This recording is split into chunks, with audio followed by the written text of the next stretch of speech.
Now let's turn our attention to Latin America. The U.S. military has struck a Venezuelan boat at sea. The vessel was hit by a missile. It burst into flames instantly. President Donald Trump says the boat was carrying drugs. 11 people on board were killed. Trump has called them terrorists. The strike comes amid a major U.S. military buildup in the Caribbean. Warships and thousands of troops have been deployed. Venezuela's president, Nicolas Maduro, has accused Washington of aggression. Trump's move has left Latin America divided. Some countries support the military action. Others say it could destabilize the region. Here's a report. This is the moment a Venezuelan boat was blown apart at sea. A U.S. missile locked on target, and within seconds, the vessel erupted in flames. President Donald Trump says the boat was carrying drugs. He says it was headed for the United States. 11 people on board were killed. Trump called them terrorists. The Pentagon released this footage. It shows the boat speeding through international waters. Four engines were pushing it fast across the waves. Then came the strike. No Americans were hurt. Trump posted about it on Truth Social. He wrote, "Please let this serve as notice to anybody even thinking about bringing drugs into the United States of America.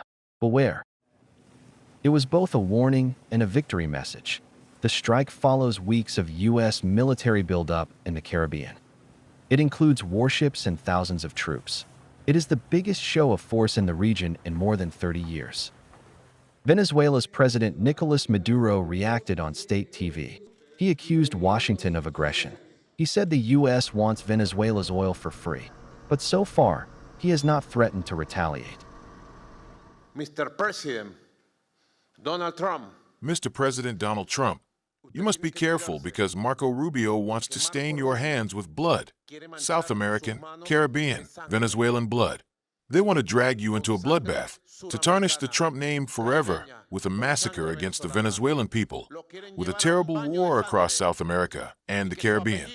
This would be a full-scale continental war. They want to stain Donald Trump's hands with blood. The Pentagon has sent powerful forces. These units are not just for patrolling operations. They are combat units, capable of striking on land.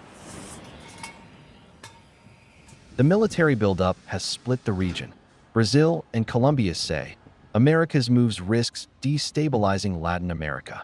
Guyana and Trinidad and Tobago back Washington due to concerns over drug trafficking. Outside the region, China, Russia, and Iran have condemned the U.S. action. America's Secretary of State Marco Rubio insists this is about drugs, not oil. These particular drugs were probably headed to Trinidad or some other country in the Caribbean, at which point they just contribute to the instability these countries are facing. So the president's been very clear that he's going to use the full power of America and the full might of the United States to take on and eradicate these drug cartels. Trump says the target was part of Tren de Aragua. It is a Venezuelan gang that began in a prison. Today it runs drugs, human trafficking, and organized crime across the continent.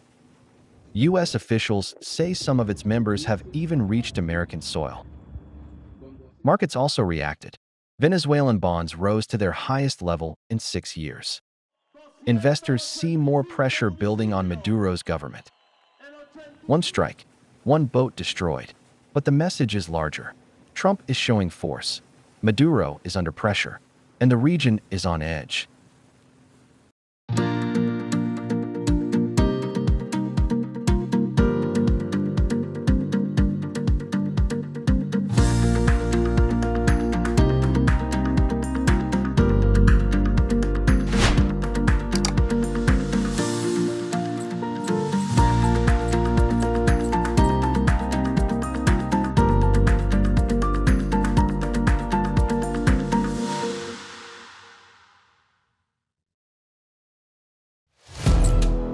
First post now available in 9 languages on YouTube. English, Stands at $36 trillion. French, Le FMI, comme German, Geschäftsführenden Direktor, Hindi, $30 trillion ka budget. Indonesian, Pemerintah tanpa pemeriksaan. Italian, Sekali radikali. Japanese, 4 兆ドル以上も Portuguese, por causa do próprio balanço patrimonial. Spanish. Beautiful bill. Go to Settings, click on Audio Track and select a language of your choice. Be the first to know what's happening around you in your first language. First post.